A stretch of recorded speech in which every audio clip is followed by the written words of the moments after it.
Hey there, my name is Kelly Dale with Off the Beaded Path. Today I want to show you how to make the Grecian goddess bracelet. This will build on the ring component from last week.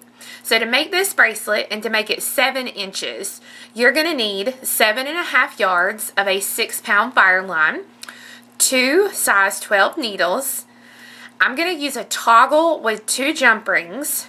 You're going to need 208 4mm Color A Bicones, 28 Color B Bicones, 28 Color C Bicones, 84 4mm fire polished rounds. These are going to be the base.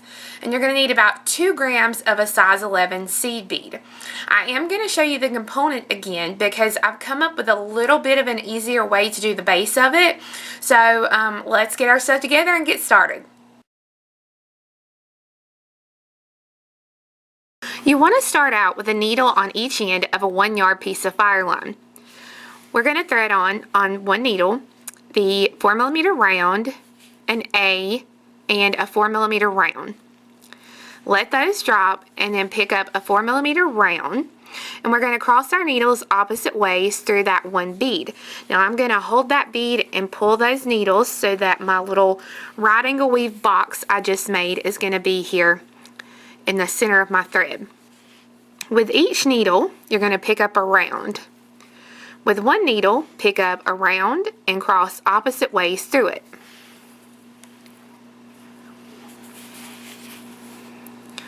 With the right hand needle, I'm going to pick up a round, an A, and a round. My thread is coming out to the right, so I'm going to come back through that bead so that it will make a circle. Then take that same right hand thread, come down through the bead right below where the thread is exiting, and pick up a round, an A, and a round. Come back through the same bead you're coming out of so that it makes a circle. Then I'm going to continue on through the round to the right and then up through the A. And I'm going to set this needle aside. Now I'll use the left hand needle, come down through the bead right where my thread is exiting, pick up a round, an A, and a round, and come back down through that same bead once again so that it makes your circle. Go through the bead to the right,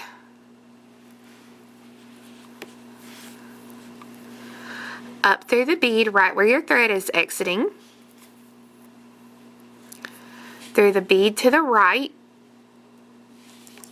and then through the A, so that now you have a thread exiting each side of that bead. You're going to pick up an 11, an A, an 11, an A, and an 11. Go to the next A on the outer edge and go through that bead. And you're going to do that 3 more times. So an 11, an A, 11, an A, and an 11. And go through the next A here at the bottom. And do that 2 more times so that your all the way around. Part is complete, and we're going to add the top embellishments. Pick up one A onto each needle, and then pick up one 11, and we're going to cross opposite ways through that 11. Then pick up an A onto each needle, and you're going to cross opposite ways through the next round bead on the base, which is going to be this one right here. So we'll stick that one through, and then this one through. And that makes my little first embellishment box. Now I'm going to pick up a B on each needle. You can either do a B or a C. It's completely up to you. I'm going to show you the pink version that I did where I picked up a C in the center. if you don't use C's and you only use the B's, you're going to need 28 and 28 instead of just the 28, if that makes sense. So 8 and 8, 16. So what, 56 is what you'll actually need of the B's. I'm sorry. If I can get it right here. Okay, so now I've got my little box with the B's. So now I'm going back with the A's. An A on each needle. Pick up an 11 and cross through it. And then A on each needle. And cross through the A here at the bottom so that that finishes out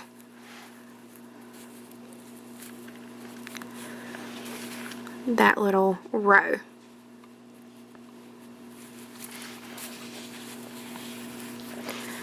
Now, the left-hand needle is going to come through the next 1, 2, 3, 4, 5, 6 beads so that it's coming out here.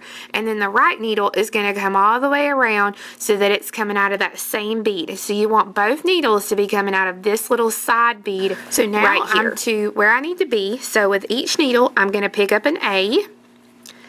And then I'm going to pick up an 11 and cross opposite ways through the 11.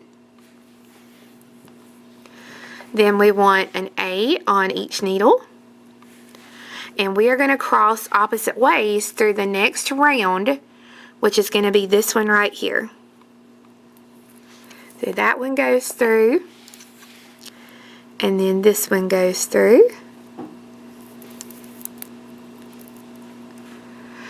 Now, each needle is going to go up through the round right where their thread is exiting.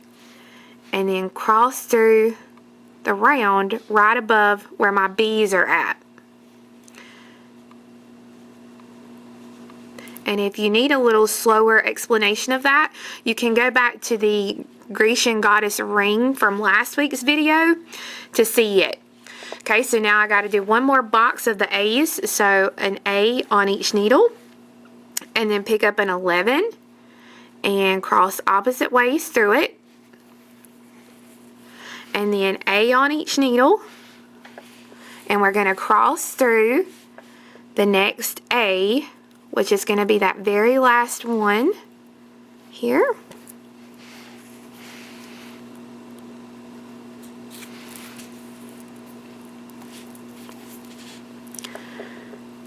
So the right needle is going to continue on through 3 beads. So an 11, an A, and an 11. You're going to pick up a B and an 11 and come through the B right at where your thread is exiting. So you're going to come right up through it and pull it, and then you're going to go through the middle 11 and then the B there to the right. So you're staying on the right side. Then you're going to pick up an 11 and a B. Come to the 11 right where the thread, like if you lay the thread down, you can see that 11 right here. And you're going to come through it going from right to left. And then I'm just going to continue on through the next A, 11, and A.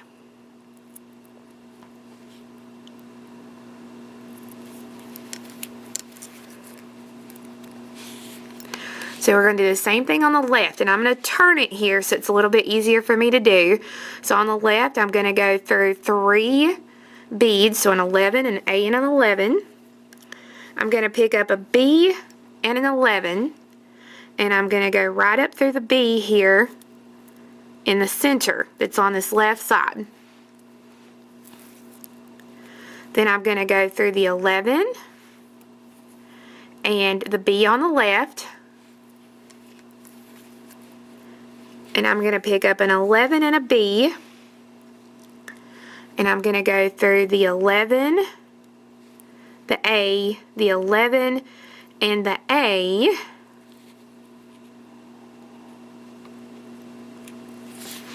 So that when I pull that thread, and I pull, Now both threads are exiting opposite sides of the same bead here on the end. So your component is complete. So you'll want to leave the threads. You're not going to cut these, and you're going to make another one exactly identical to it. And I've actually already got that one made to take up a little time here. So I have the first component I made, and then this will be the one that I just made. I'm going to lay these side by side, just like this, so that my threads, my A's here, I'm going to have two A's that are exactly across from each other. Where's my thread? Here we go. Just like this, and that my threads are coming out opposite. So here's my threads. I'm going to go to the opposite A, and that's where I'm going to connect them, at opposite A's here. So with the right hand thread, I'm going to pick up one A. Let me see if I can do this holding it like this so you can see it a little better. I'm picking up my A, and I'm coming through the A on the first component, and I'm going from right to left through that bead. And see, it popped through that 11. I'm going to go ahead and pull it through and then slide right back out of that little 11 there. There we go. Okay, so that has that little point connected. Now I'm going to take another A, and I'm going to come back through the A I was exiting on that second component, so that I'm going from left to right. You'll have a thread already there because that's your other thread, so that they're connected just like this. Now you'll want to go back with these threads that you have here on this next component, reinforce this again, and then you can tie these two threads off. Do not tie off the other two threads on the end of the component, because you're going to need these to put the clasp on. And you're going to continue making your components until you have 7 components connected. 7 components will make a 7-inch bracelet. Okay, so you want to continue until you have 7 components made and connected. Once you have all of the components connected, you'll want to stitch your end threads to where they're exiting opposite where you added the connection. And you're only going to be using one needle at a time here, so I'm just going to use the right hand needle. I've taken my clasp, and I've put a jump ring, an oval jump ring, onto the round part of the clasp. And I'm going to take and thread on 3 11s, the jump ring, and 3 11s. My thread is coming out towards the right. So I'm going to take my needle, and I'm going to go through that top 4 millimeter right here, going from right to left, so that it adds my clasp. Now you'll take the threads and reinforce this really good, and then you can tie this off. Once this is tied off, you'll go to the other end of the bracelet. You'll put the needle onto the tail threads, and you'll do the same exact thing on this side, so that you'll have a very pretty bracelet to go with your Grecian goddess ring. This one here, the pink sample, I've used fuchsia for my A's, rose for my B's, and rose alabaster for the C's. And then in this one, it has dark sapphire AB for the A's, and then for the B and C, I've used a light sapphire. So I hope you guys enjoyed learning how to make the Grecian goddess bracelet. We do have the pattern for sale on our website, which is offthebeadedpathbeadstore.com, as well as the 2 color samples that I showed you in the video. You'll get everything in the kit to make one bracelet. So I hope you guys enjoyed the project. Just a quick FYI, I always get questions. The earrings I have on today are from a book called I Can Right Angle Weave. These are my favorite new earrings. I've found that I wear them quite a lot. So if you haven't checked out that book, be sure and do it. But I hope you guys have a wonderful week, and we'll see you again next time for the next project in our Grecian Goddess series. Thanks for watching. Bye-bye.